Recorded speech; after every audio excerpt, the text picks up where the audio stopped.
Bonjour tout le monde, bonjour chers élèves.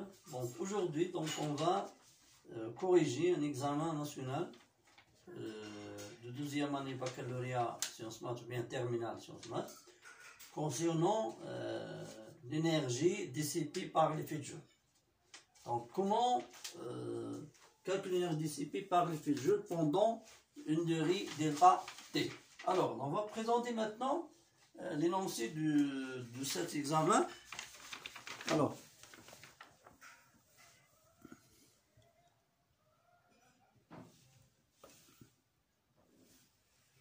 étude du dipôle RLC. Donc, lorsque la tension entre les bornes de condensateur prend la valeur UC égale à E0, c'est-à-dire la charge, donc ça c'est le montage. On a deux interrupteurs, donc l'interrupteur KA fermé, donc on a un circuit RC en charge, donc quand UC atteint une valeur E0, donc on ouvre KA et on ferme K2, on obtient circuit RLC. Alors, on ouvre K1 et on ferme K2. À l'instant pris comme nouvelle origine des dates, un site d'acquisition informatique ADK permet de tracer la courbe représenter la tension ER. Donc la droite T1 représente la tangente à la courbe T égale à 0. Donc on a ER en fonction de T et on a la tangente à la courbe à T égale à 0. Donc la question de 2.1, établir l'équation différentielle réagissant l'évolution de la charge Q du condensateur. Alors, l'équation différentielle vérifie par que. La deuxième question, c'est exprimer donc la variation de l'énergie totale en fonction de petit r et grand R et I. E total représente l'énergie totale du circuit à l'instant T. Alors, pris donc le 2, 2, 3, montrer que E0, c'est-à-dire la tension du condensateur à T égale à 0, égale à moins 1 sur R, la dérivée de R sur dt. Donc, la dérivée de R sur d de T représente la dérivée par rapport au temps. Donc, la dernière question, c'est trouver donc, la valeur de EG, l'énergie dissipée par l'effet de Joule dans le circuit entre les instants T égale à 0 et T égale à T1. Donc, T égale à 0 donc d'après la courbe, donc c'est ER égale à 0, et à l'instant T1. Donc, alors, on va commencer maintenant la correction. C'est l'examination. Donc, on va tracer maintenant le circuit, donc RSC. Alors, on a un condensateur, donc une bobine, donc avec résistance R, et une résistance R. Alors, on a, donc, on veut visualiser ER, donc on met la masse ici. Et l'entrée, c'est ça, pour visualiser ER. Ça, c'est Y. C'est la voie. Alors, ça, c'est le courant I. Donc, on a, ça, c'est UC. Hein?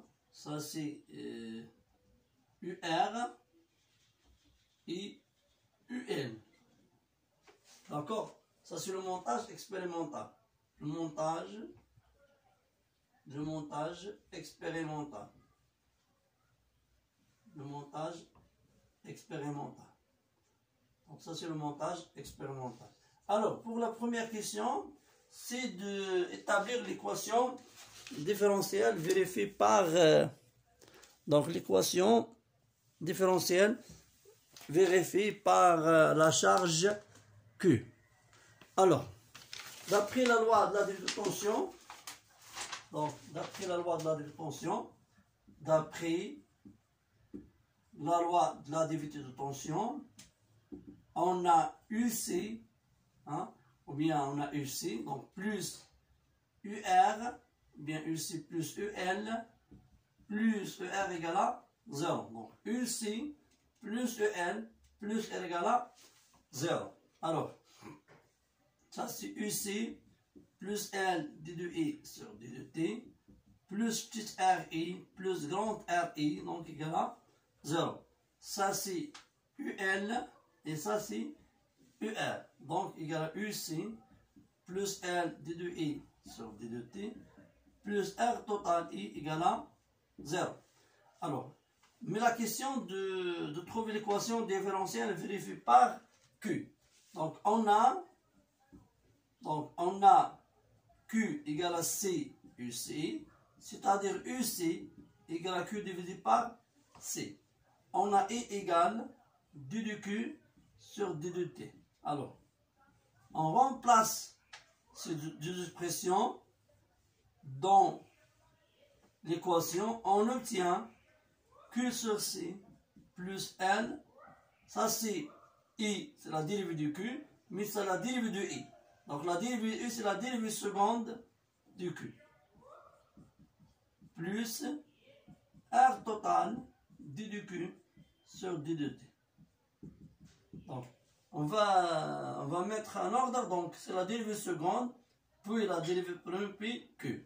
Donc on divise par L, donc on obtient la dérivée seconde dt carré, hein, plus R total divisé par L d de Q sur d de T, plus Q divisé par L fois C. Alors, ça c'est une équation avec des coefficients d'amortissement.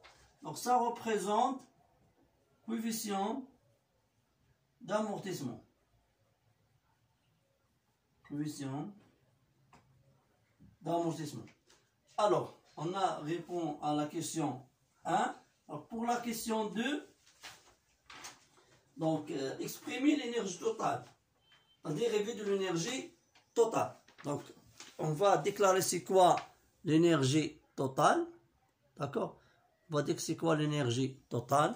Donc, l'énergie totale, E total, égale E, l'énergie électrique, plus l'énergie magnétique, égale 1 demi CUC carré, plus 1 demi L I au carré. Alors, D de I sur D de T égale, ça c'est constante, 1 demi C, donc la dérivée de UC carré, donc c'est la dérivée de F carré, prime, égale à 2F, F prime. Donc, on a 2 UC, la dérivée de UC plus P de T, plus 1 sur L, ça c'est constante, 1 sur, donc 1, 2, L, donc 2I fois D de I sur D de T. Donc on va simplifier avec 2, d'accord? On va simplifier avec 2, donc on obtient que ça c'est, donc ça représente, hein, on représente I, donc ça représente I. Donc C de C, c'est I, donc égal à UC fois I plus L et D de I sur D de T. Donc on va factoriser avec I, on obtient UC plus L D de I sur D de T. Alors, si on revient à cette ligne, donc ça, si on revient à cette ligne, on a UC, donc on peut le noter 1. D'après 1, hein, d'après 1, on a UC plus L D de I sur D de T, donc égal à moins R total fois I. On remplace cette expression par moins R total fois I. Donc la dérivée de E total sur D de T, donc égale I fois moins R total fois I, donc égal à moins R total I carré. Alors, I carré positif, donc c'est-à-dire l'énergie dissipée, donc la variation de l'énergie totale toujours négative, c'est-à-dire on a la dissipation. Alors, la question 3, c'est de montrer que donc U0, c'est quoi U0? C'est UC à T égale à 0, égale à moins L divisé par R, D de R sur D de T. Donc, à T égale à 0. Alors, Puisqu'on a une relation entre UC et I. Donc, parce que UC, c'est la même chose que I. Donc, on a aussi une relation que UC, on a égal à C du C, bien, en ce que I égale, donc C du C sur D de T. Mais cette relation, c'est une relation indirecte, c'est insuffisante, parce qu'on veut trouver UC. Donc, pour trouver UC, il faut intégrer I. Mais on n'a pas l'expression de I. Alors, on va chercher une autre relation entre UC et I. Donc, il y a une deuxième relation entre UC et I. Donc, c'est indiqué par l'expression 1. Donc, on a, d'après l'expression, donc c'est pas possible de faire ça. Donc, on a UC plus L d de I sur d de T plus R total I égale à 0. Alors, ça c'est juste, quel que soit T. Ça, c'est juste quel que soit T. Alors, donc, on va voir cette expression à l'instant, T égale à l'instant T égale à 0. D'accord? Si on prend cette expression à l'instant T égale à 0, donc, on obtient que, donc, UC à l'instant 0, plus L d de I sur d de T à l'instant T égale à 0, plus R total I de 0.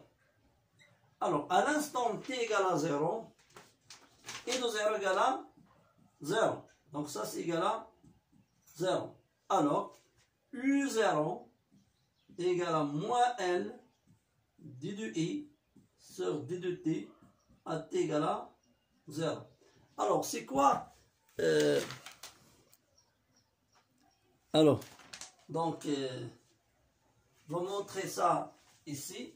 Donc, on va montrer ça ici. Alors, donc, on obtient que U0, d'accord.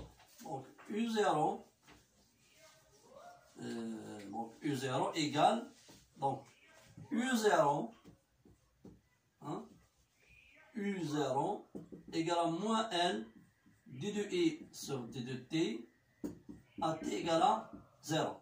On a UR égale à R fois I. Donc, c'est-à-dire I égale à UR divisé par R. Donc, U0 égale à moins L divisé par R, d de R sur d de T à T égale à 0. Donc, on va calculer maintenant, si on veut calculer par exemple, ça c'est le coefficient directeur, d'accord?